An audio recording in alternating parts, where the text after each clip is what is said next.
And welcome to Living in the Promised Land Immigrant Rights podcast.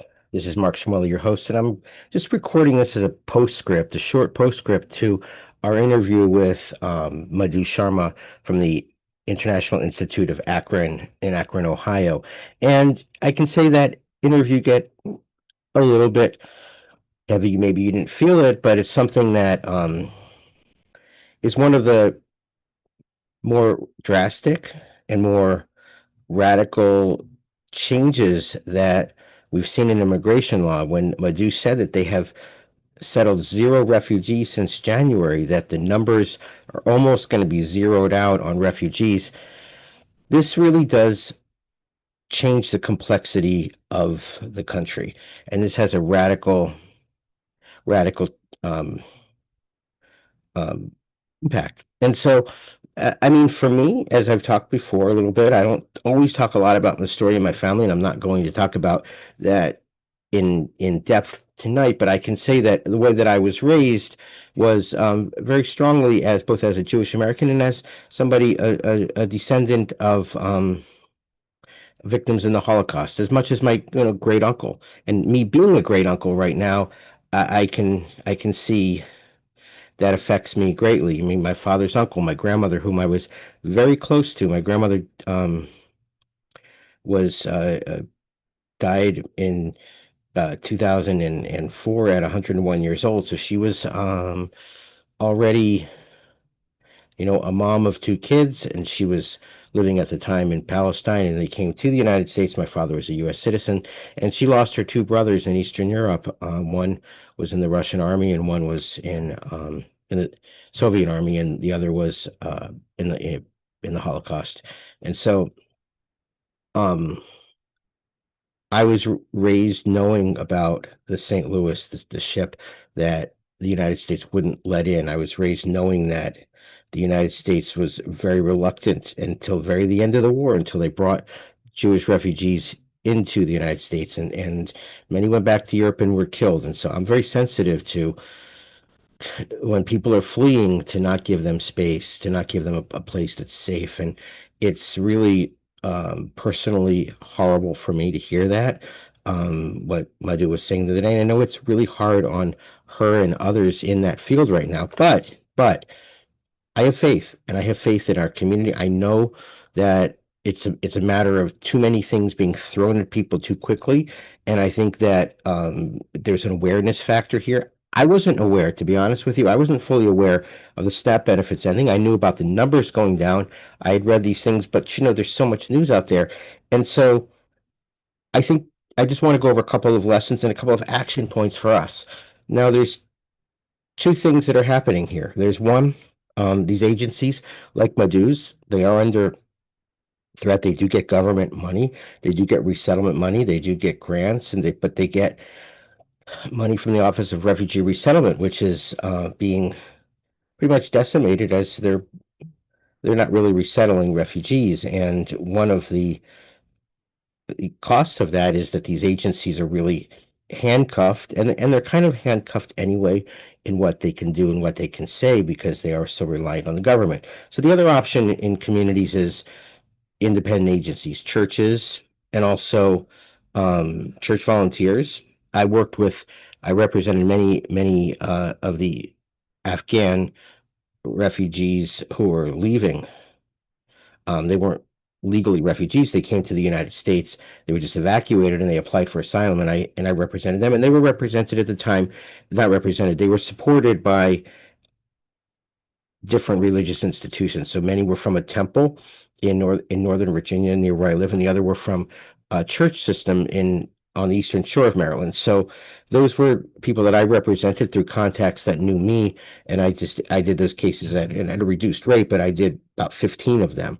And they're doing okay. They have community. They're doing okay in the United States, but in that's in Northern Virginia. It's very populous, and they're here. But in a place like Ohio, you've got this organization, the International Institute, which was, in a very supportive community historically. And so these are people who, have a variety of services. And when Madhu uses the term food insecurity, which is the term that's being used in the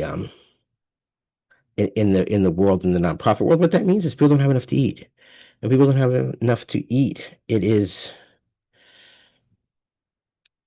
people who are refugees. It's just think about people who were driven from their homes, people who were uh, driven from their homes, often into a refugee camp or a protected area, and they've been displaced from a normal life, often for years, because there's the time from when they apply through the United Nations, through the United States State Department, to become refugees.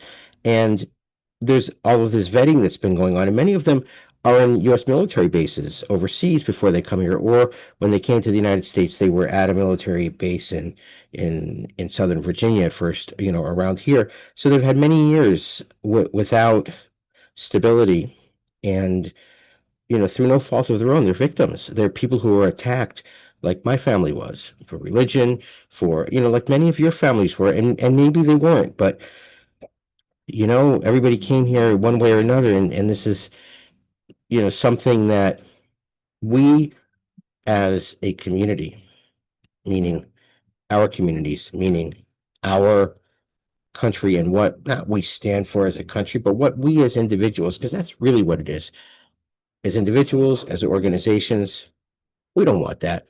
Nobody wants to, nobody, my belief, my faith, is that nobody's going to look at somebody who's had this experience, who just wants safety, is going to live in Akron, Ohio, going to live wherever they go, going to get the training, going to get the support, and they're going to be on a path where they can settle into the United States. And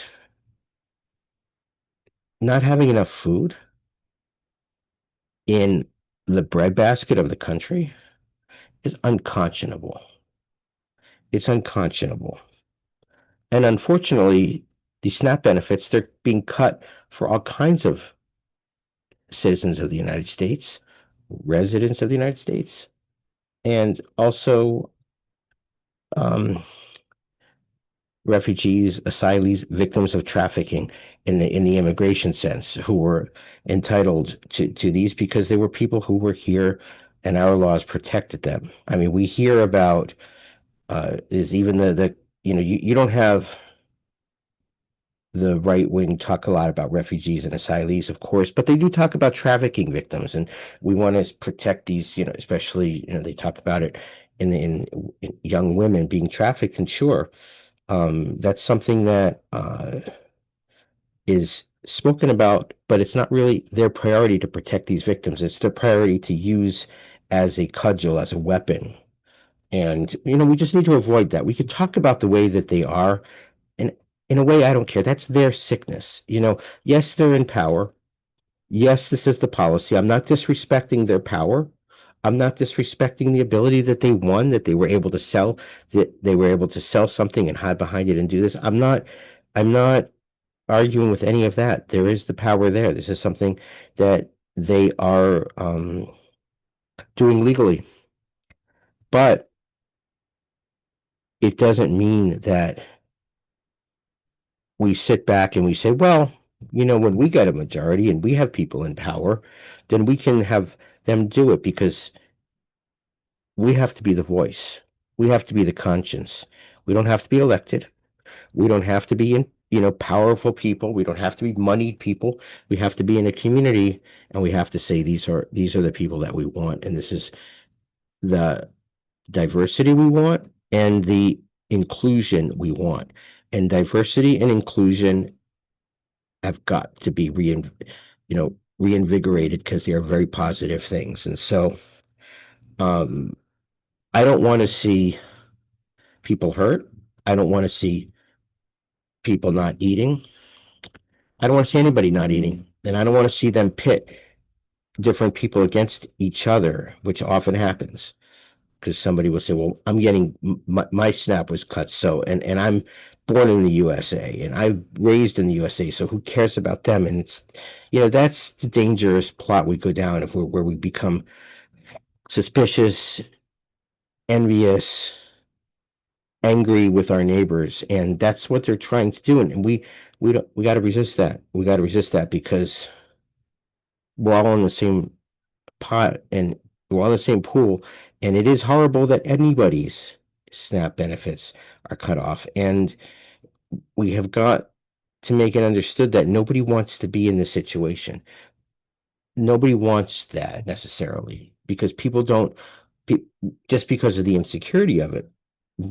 Part of it is the insecurity of knowing that in the United States, any social benefits are precarious because they're seen as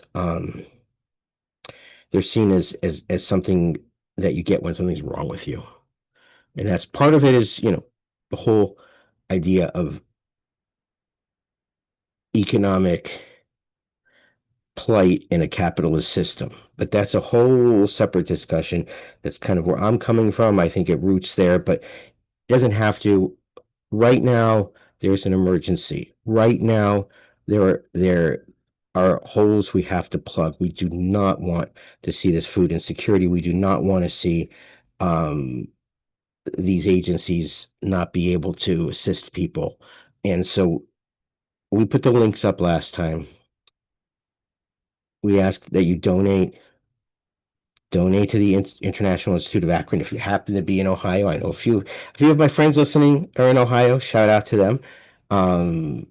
You can donate food, or Ohio's big. It's the other side of the state. You just send money. People can go shopping and buy stuff. Send them money.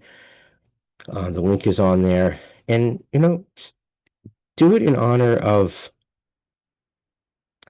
your relative. Do it in honor of your grandparent. Do it in honor of, and we as Jews give it in honor of somebody who's died often. That's our tradition. But give it in honor of your, niece's birthday, someone's graduation. Give it in honor of somebody, and give it in their name, because this is something that again, let's do this. We can do this. We can rebuild this. I don't think we're far away, because I think this is something that um it's just not, people, there's so many things happening. People aren't thinking about what this really is with refugees, with victims of trafficking, losing any benefit to food and other services that they're losing. And so we just have to, again, we decide. And the way that we decide the country we want is by making our voices heard and also our actions heard. So whatever your institution is, maybe it's your workplace, maybe it's your um, religious institution, maybe it's your poker group, maybe it's your union. God, unions are where the really good politics was always made before. And, you know, maybe it's your union, maybe it's your other associations. I don't, you figure that out. And also, at this time, we also just need to build a community, because you know what? We're going to find out that there are more people that care, and they just don't know that other people are out there that are caring. The other suggestion that I want to make is that people um, look for mutual aid groups in their region. Now, mutual aid folks are people who are not tied to the government. They're not in the nonprofit world, so they have no strings, and they're people in the community that come together. So when they were busing people from Texas and um, I guess Texas and Florida, some, but Texas was mostly the buses that came here when Governor Abbott said, "Okay, you want immigrants? You want us to be good to immigrants at the border? You don't like what we're doing," when they were putting barbed wire up the border and all kinds of things, calling the National Guard at this emergency. Arizona too. We're going to send them. We're going to bus them up to New York, and a lot of them came to Washington too. And I was working with those folks, and people were working through mutual aid. I mean, the city did some work, but the city of Washington, but there were mutual aid people who raised money, who found places for them to stay, helped them, find clothes and those kinds of things. So look for those. if you you can look on Instagram or wherever you might find those. And again, email us immigrant rights podcast at gmail.com. Immigrant rights, just immigrant, no S, rights podcast at gmail.com with your suggestions. And keep just spreading the word. And also, I can say I donated this week. I donated to thank Madhu for coming onto the show and to for using her time, which was generous. It's tough. It's tough this week, and also uh, it, to support their work. And so we're going to put that in the links. And we, thank you for listening. I want to thank Jeff Barsky, Insect Factory for the music, and Stephanie Buatois, our producer, for all of her work on this. And again, thank you for the last episode to Madhu Sharma. Um, on behalf of Madhu, happy Diwali for people. Light a candle, light many candles.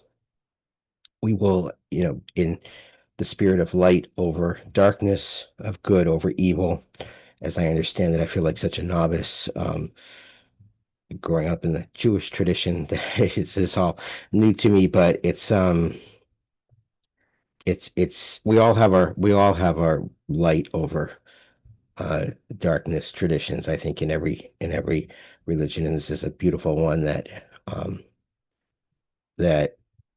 is shared this week by Hindu, Jain, Sikh, and from what I've read, some Buddhist folks. So um have a wonderful rest of the evening. Keep the spirit high, and we'll see you next week with our next episode.